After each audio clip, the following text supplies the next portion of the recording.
자, 수업 진행해 보도록 하겠습니다.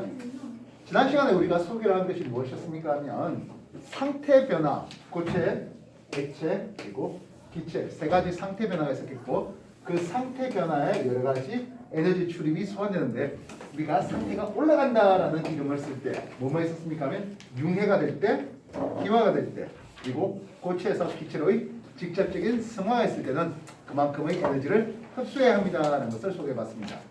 물론 반대로 말한다면 액체에서 기체에서 액체로 갑니다. 액화되거나 액체에서 고체로 응고되거나 또는 기체에서 직접 고체로 승화될 때는 그만큼 에너지를 방출하죠라는 것을 소개를 해봤습니다. 그러면서 플러스 알파 뭐 했습니까 하면 페이지 58쪽이 되겠네요. 분자가 가만히 있습니까 하면 그렇지가 않더라고요. 분자 자체가 뭐하다? 운동하더라 되겠습니다. 특히 기체 분자였다면 어떤 운동이 가능하더라고요? 직접 움직이는 병진운동, 회전하는 회전운동, 물론 지도운동까지 말입니다. 이해됐습니까? 그럼 액체는 안 움직일까? 액체는 병진 안 할까? 액체도 하긴 하죠. 근데 기체도 분자 사이 거리가 너무나 멀어서 꽤 오랫동안 병진운동을 할 수 있었다면 액체는 너무 가까워요. 조금만 가다가 부딪히겠네요 하겠습니다. 특히 액체 분자가 조금 가다 부딪히고 하다 보니까 어느 순간 액체 표면에서 튕겨나갈 수가 있겠습니다. 뭐라 부르죠? 그렇죠. 증발이라고 부르겠습니다. 액체 분자가 서로서로 움직이다가 액체 표면을 튀어나가는 현상, 증발이 되겠습니다. 증발은 어떨 때 잘 일어날까요? 라고 한다면 온도가 높아야 되죠. 온도가 높다는 분자가 더 빨리빨리 움직인다는 뜻으로 해석할 수 있겠습니다. 또? 그렇지. 습도가 낮으면 좋겠습니다. 또? 표면적이 넓어야죠. 그렇죠. 증발은 이게 표면에서 일어나거든요. 끓음이라고 하는 것은 액체 내부에서도 기화가 일어나겠습니다만 증발은 표면에서만 일어나니까 그래서 표면적이 넓은 게 증발 속도가 좀 더 빨라라고 얘기할 수 있겠습니다. 그 다음에 이건 그냥 액체 물이었어요. 근데 액체 물 속에 암모니아가 있었어. 암모니아 수 해볼게요. 암모니아 분자 안 튀어나갈까? 암모니아 분자도 튀어나가요. 그래서 이게 암모니아 수를 놔두면 암모니아 냄새가 퍼져나갈 거예요. 이건 뭐라 볼까? 네, 그렇죠. 확산이라는 일이 있어요. 역시 마찬가지로 확산이 잘 되려면 어떤 조건이었어야 될까요? 그죠. 역시 온도가 높아야 확산이 빠를 거야 하겠습니다. 또 확산된 분자는 가벼워야 될까요? 무거워야 될까요? 가벼워요. 그렇지. 가벼워야 빨리 움직여요 하겠습니다. 확산되는 매체가 하겠습니다. 물속으로 확산되는 것과 공기 중으로 확산되는 것. 경우에 따라서는 진공중으로 삐져나오는 거. 누가 더 빠르지? 진공중. 그 다음에 공기, 물속으로. 그럼 되겠습니까? 네, 그런 내용들을 여러분한테 소개하면서 58쪽 해서 지난주 수업을 몇 페이지까지 했지? 61쪽까지 했습니까? 아, 다 했습니까?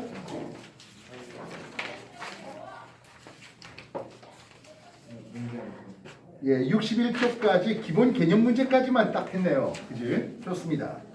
그 다음에 개념 다지기 문제라는 페이지로 준비해봤습니다. 62쪽 준비해볼까요? 거기 했어요. 아, 다 했습니까? 창의력 프로그램까지 다 했어요. 창의력 토론마다까지 다 시켰습니까? 4번 71쪽 71쪽까지 했다고요? 71쪽까지였는데 다 못했어요. 아직. 오케이. 자, 71쪽까지 숙제라고 한 것에 대해서 네. 55쪽까지 55쪽까지 숙제였습니까? 네.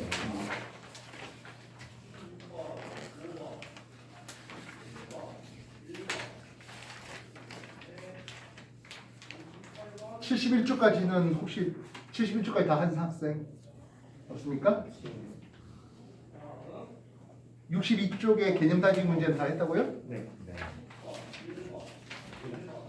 창의력 토론마다 4번 빼고 다 있어요. 아, 창의력 토론마당의 4번 빼고는 전부 다 풀어봤다. 4번 설명할까요 그러면? 네. 4번이 어려서 좀 손을 못 대고 있었습니까? 네. 자, 페이지 71쪽인 것 같네요.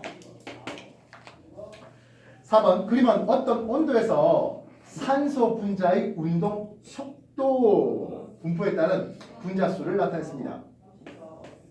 x축은 어떻습니까 하면 속도, 속력을 물었습니다. y축은 분자의 개수를 물었는데요.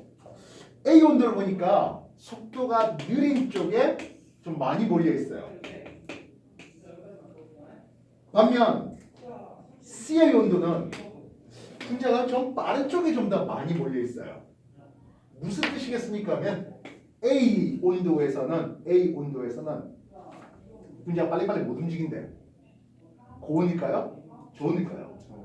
예, A는 저온이죠라고 할 수 있겠습니다. 자연스럽게 가면 가장 빨리빨리 움직이는 분자의 수가 많은 속도가 빠른 쪽이 많은 온도는 C가 될 것이겠습니다. C가 가장 고온이라고 쓰겠죠. 뭐 B는 그 중간 정도 잡으면 뭐 큰 문제 되지는 않을 것 같습니다. 이해됐습니까? A, B, C 온도를 비교해요. 예, C가 가장 고온이겠습니다. 왜요? 가장 빠른 분자들의 비율이 많으니까요. A가 가장 저온이겠습니다. 왜요? 느린 분자들의 비율이 많으니까요. 이해됐어요? 되나요? 증발 현상은 액체 표면에 있던 운동 속도가 큰 분자가 액체로부터 벗어나 공기 중으로 날아가는 현상인데요. 이 현상이 일어날 때 액체의 온도는 어떻게 되겠습니까? 큰 분자가 튀어나왔댔잖아요. 에너지가 큰 놈이 평균적으로는 동일했지만 좀 속도가 느린 놈과 속도가 빠른 놈인데 속도가 빠른 놈이 튀어나갔대요. 증발이 됐대요. 기와이를 흡수했대요. 그럼 나머지 물의 온도는 높아집니까? 낮아지죠. 이해됐어요? 평균 80, 90, 70 이러면 평균 얼마? 80이었을 거예요. 요놈이 튀어나가 버렸대. 평균점 어떻게 되지? 이 얘기예요.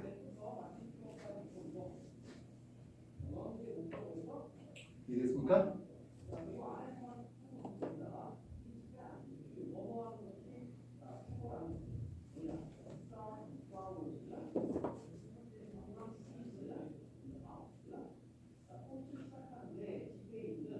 (71초까지) 문제 푼 것들에 대해서 추가적인 질문 받겠습니다. 해볼까요?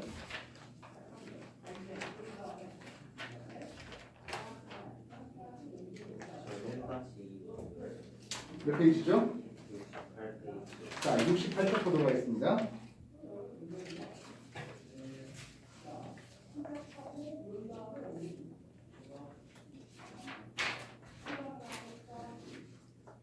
(68페이지) 창의 토론마당 1번에 가로 2번 말입니까?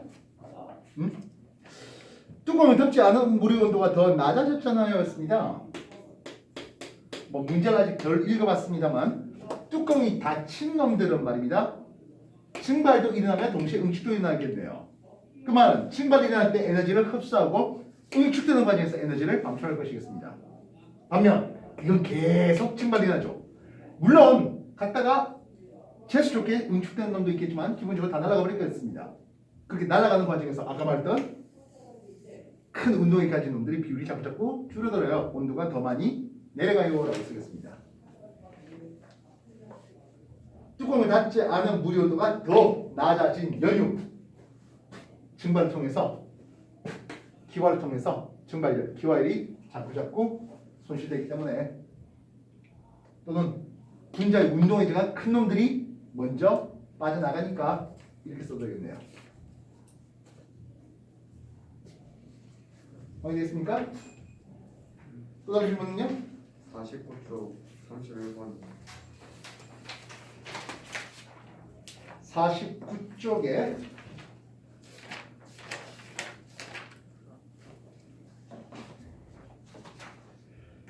(31번) 라바램프에 대한 설명입니다. 문제 맞습니까? 상승하는 이유는 뭡니까 했어요. 왁스가 상승했대.密도가 커진 거야 작아진 거야?密도가 작아졌으니까 떠오르겠지.密도가 작아졌다는 것은 부피는 증가했어요.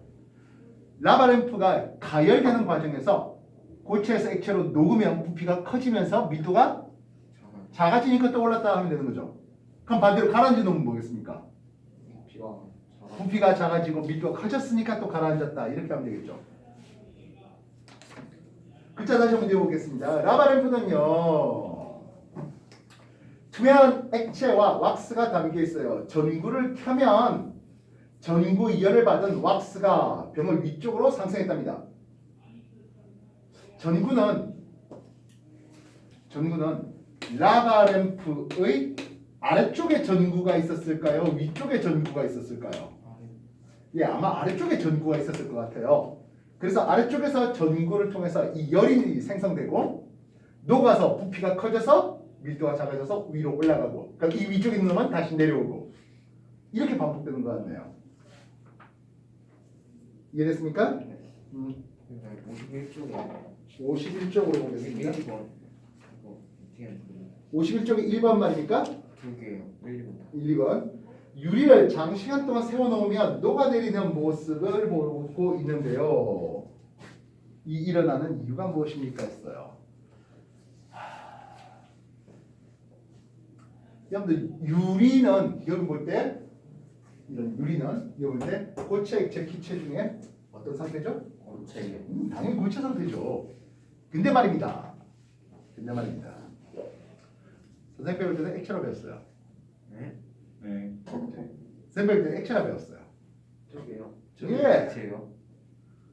왜냐하면 과학은 정의가 중요합니다. 정의. 물론 수학도 정의가 중요한데요. 과학은 정의가 굉장히 중요해요.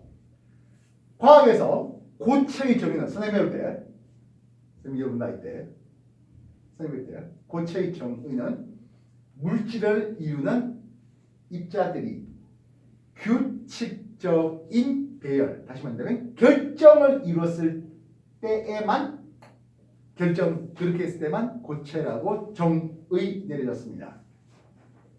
그래서 비결정일 때는 입자의 배열이 불규칙해서 녹는 점이 일정하지 못한 놈들은 지금에 와서는 비결정성 고체라는 이름으로 씁니다만은 예전은 점성이 엄청 큰 액체라고 가르쳤습니다. 그래서 점성이 크다, 끈적끈적한 성질이 크대요. 그렇게 끈적끈적한 성질이 커서 시간이 지나면 조금씩 내려와요. 그래서 몇백 년 된 유리를 보면 위쪽보다 아래쪽이 살짝 더 두꺼워요. 근데 물론 눈으로 보자마자 이거 좀 이만큼 두껍고 좀 이만큼 얇고 그런 느낌은 아니죠. 근데 나노미터 단위로 재다 보면은 약간의 두께 차이를, 그래서 아주 오랫동안 흘러내린다라고 그렇게 가르쳤습니다. 비결정이다 보니까 입자 간의 인력이 약간씩 차이 나다 보니까 살짝 원자들이 움직여서 살짝 중력에서 내려온다, 이렇게 된 겁니다. 근데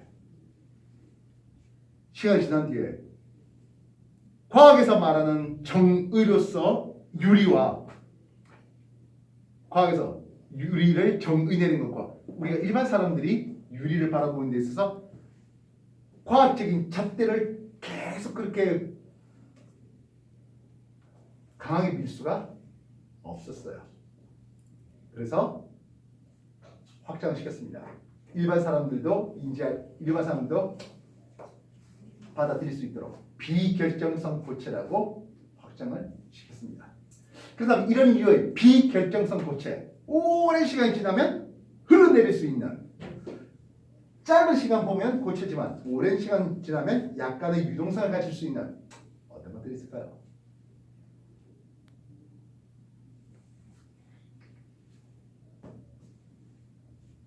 유리 말고도 고무, 엿, 그리고 뭐 플라스틱, 이런 형태들 아주 오랜 시간 지나면 모양이 변한다, 이렇게 하는 것들입니다.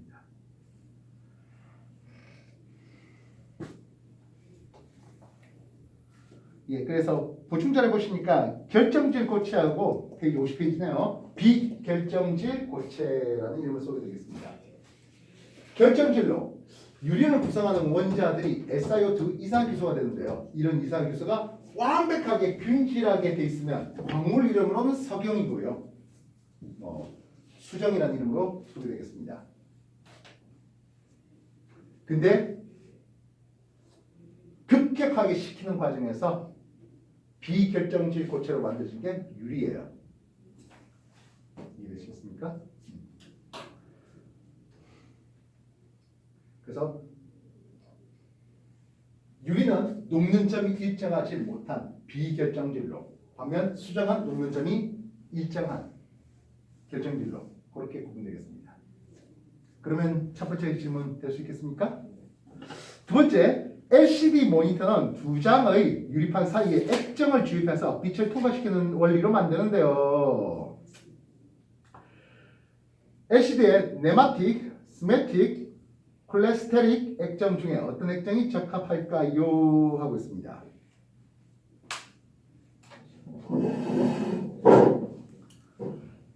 자, 어려운 용어들이 좀 소개되고 있습니다. 이번에 보시면 LCD 원리였습니다. 글자 한번 같이 볼게요. 두 개의 평광판 사이에 액정을 주입하고 백라이트를 비추는 원리인데요.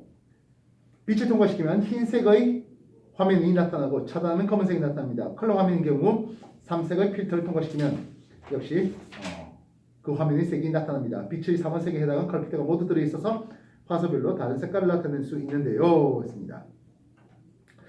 서머트로픽이라는 놈이 준비되고 있습니다. 가열시 녹는 점에서 액체 상태를 나타내는 두 가지 혼합 구조에는 네마틱과 스매틱이 있습니다. 네마틱 구조는 가늘고 긴 분자 모양의 장축 방향 일정하게 불규칙한 바이고요. 정연한 청산 구조를 가지고 있진 않고요. 스매틱 구조는 가늘고 긴 막대 모양의 장축이 모두 평행하고 널빤지 모양을 가지고 있고요. 청산 구조를 가지고 있답니다. 서머트래픽은 과학 및 기술 의학 분야에 사용되고 우리 주변에 사용되는 시계의 흑백 디스플레이는 이 액정의 성질을 이용했습니다. 콜레스테릭 액정이 있고요. 온도에 따라 색상이 바뀌기 때문에 정밀하게 측정되고 있습니다.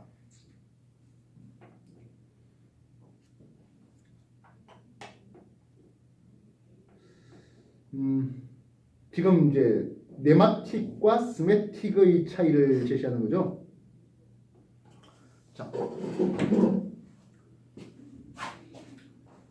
아마 네마틱인 것 같은데요. 액정의 얘기를 한번 만들어 보겠습니다.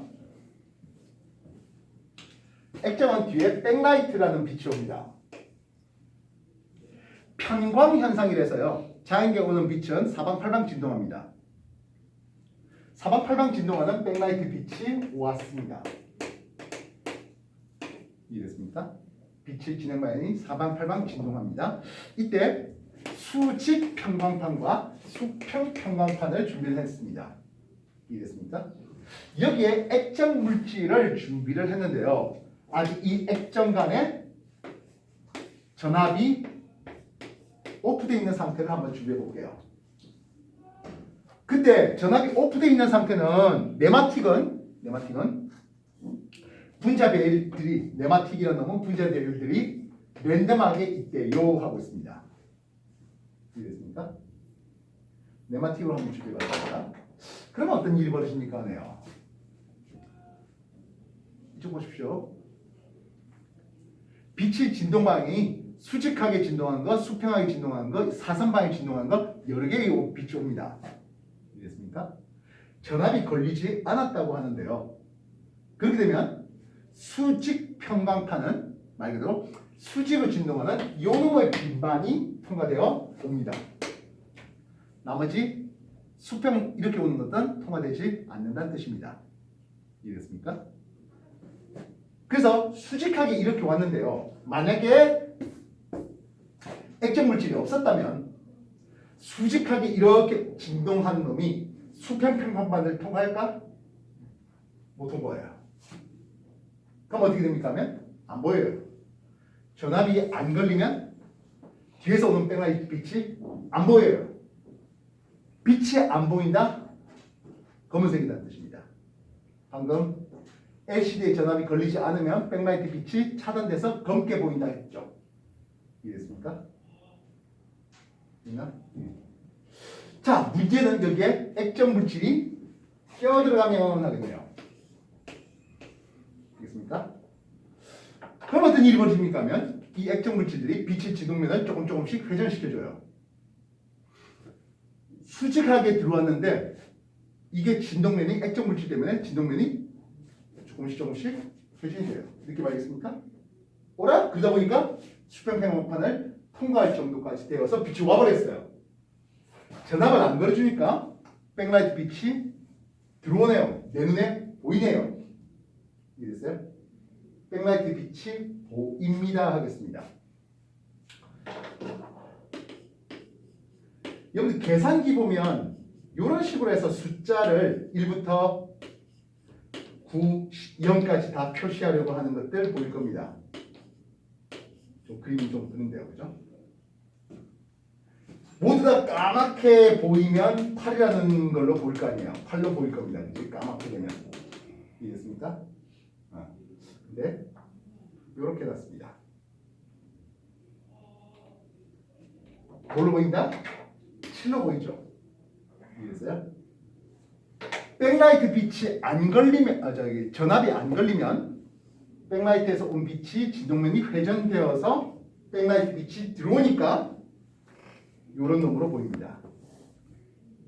반면 이 전압을 ON 시켜버리면 이제는 특정 방향으로 정렬이 되는 과정에서 진동면을 회전시키지 않아요. 그 말은 여기 통과해? 못 통과해? 못 통과해요. 빛이 안 오니까 까맣게 보이는 거죠. 여기는 전압이 ON 걸려서 실로 보이고 이쪽은 전압이 오프되어 있어서 안 보이는, 그 말은 백라이트 빛이 통과되어서 오는 전압이 걸린 지역도 되겠습니다. 이해됐나요? 그러면 여기에다가 또다시 RGB 빨간색, 초록색 그리고 파란색의 필터를 준비해봤습니다. 이해됐어요? 그래서 빨간색이 있는 빛은, 이쪽에 있는 빛은 통과되어서 오랍니다. 내 눈에 빨간 빛이 옵니다. 이해됐습니까? 뭐 필요할 때마다. 그럼 이쪽에는 어떻게 되겠어? 여기 빨간색 빛만 ON 시켰어. 그래서 빨간색 빛은 전압을 오프 시켜야 되나? 오프 시키면은 빨간색 파트의 빛은 오프 시키면은 백라이트 빛이 통과해서 오겠죠. 이쪽은 안 오겠네요. 그럼 붉은색으로 보일 겁니다. RGB를 다 통과돼 버리면 흰색으로 보일 것이겠고요. I만 통과시키면은 붉은색으로, I와 G가 통과시키겠습니다. 빨간과 초록을 합하면 노란으로 보이겠습니다. 그런 식으로 하겠네요. 그래서 쌤 생각에는 지금 네마틱이라는 게 처음에 전압이 오프되어 있을 때는 랜덤하게 돼 있어 가지고 빛의 진행 방향을 회전시킬 수 있는 구조일 것 같습니다. 되겠습니까? 이건 뭐 정답이라기보다는 여러분들의 의견을 필요하는 부분이고, 액정의 원리, 빛의 진동면을 회전시켜 줄 수 있어야 되는 액정의 원리를 이용한 내용이 되겠습니다.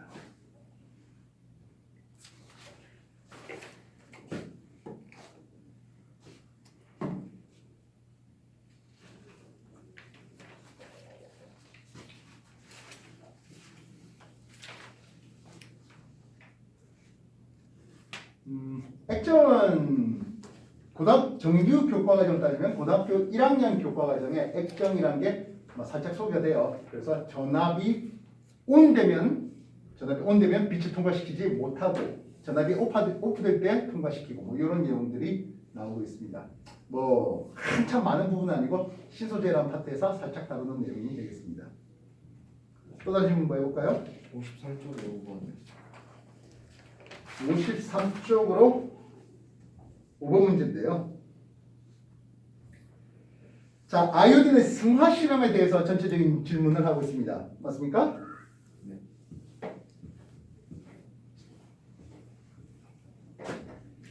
아이오딘이 들어있는 비커와, 자, 처음부터 있던 아이오딘은 어떤 상태였을까요? 고체 상태죠. 흑자색 또는 보라색의 고체 상태가 준비됐을 겁니다. 그리고 얼음물이 들어있는 둥근바닥 플라스크를 준비해봤습니다. 아이오딘 들어있는 플라스크 위에 얼음물이 들어있는 둥근 플라스크를 올려놓아요. 얼음물이. 되겠습니까? 그리고 알코올 램프를 가열합니다. 어디서? 이쪽에서 가열합니다. 여기까지 이해되겠습니까?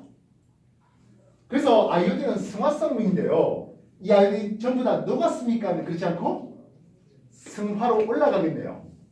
I2의 가스 상태로 올라갑니다. 고체에서 직접 승화됐습니다.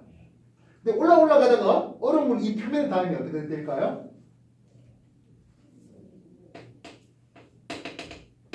아이오딘의 고체 상태로 기체에서 고체로 다시 승화되겠죠. 그래서 여기에 고체 아이오딘이 달라붙는 일이 벌어질 것이겠습니다. 그래서 이 실험 목적은 I2의 승화성 실험에 대한 내용이죠. 되겠습니까? 두 번째, 이 실험에서 생성된 보라색 기체, 이게 생성된 보라색 기체입니다.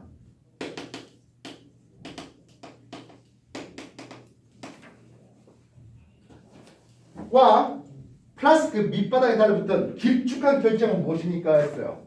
이게 플라스크 밑바닥에 길쭉한 아이오딘의 결정이 되겠죠. 결정에 대해서 고체 얘기하고 있습니다.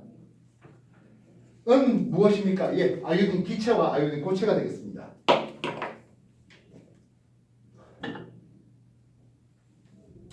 그리고 이 결정은 알코올 램프의 불을 껐을 때 어떻게 변화되겠습니까? 하네요.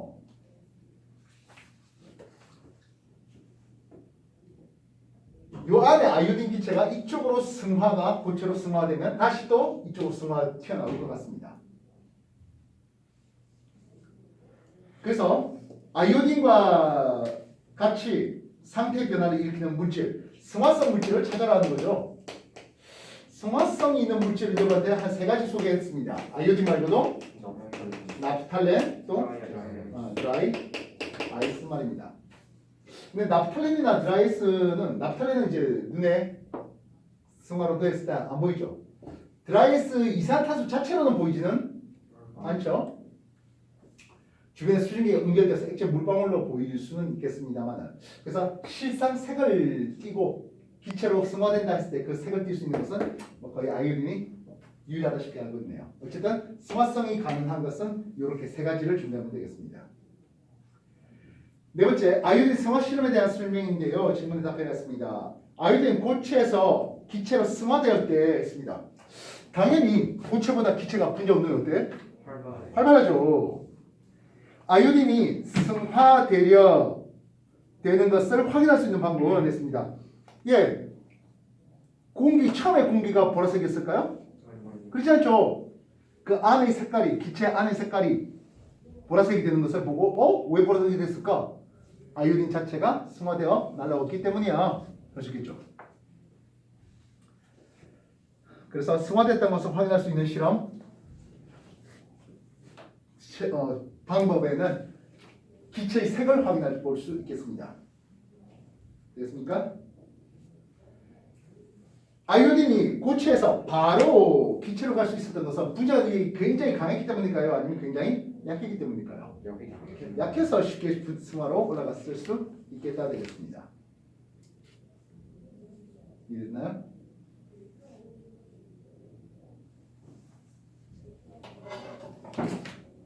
자, 또 다른 질문 해볼까요? 55쪽에 4번 말입니다. 맞습니까?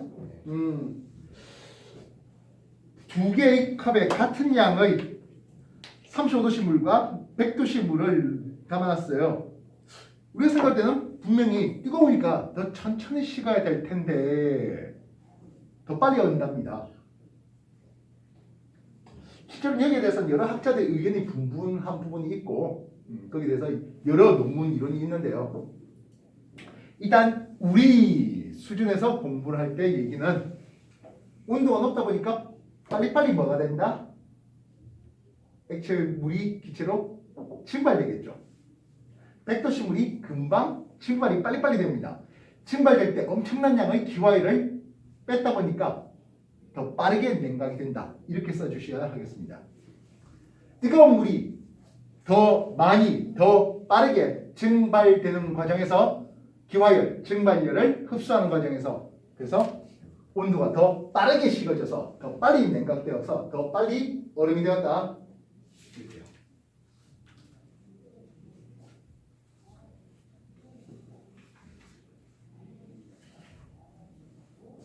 또 다른 질문 뭐 있을까요?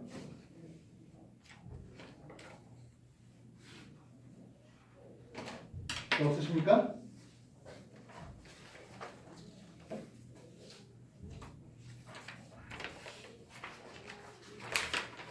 자, 그러면 72쪽부터 이제 여러분들이 다시 한 번 더 문제 풀도록 시키겠습니다.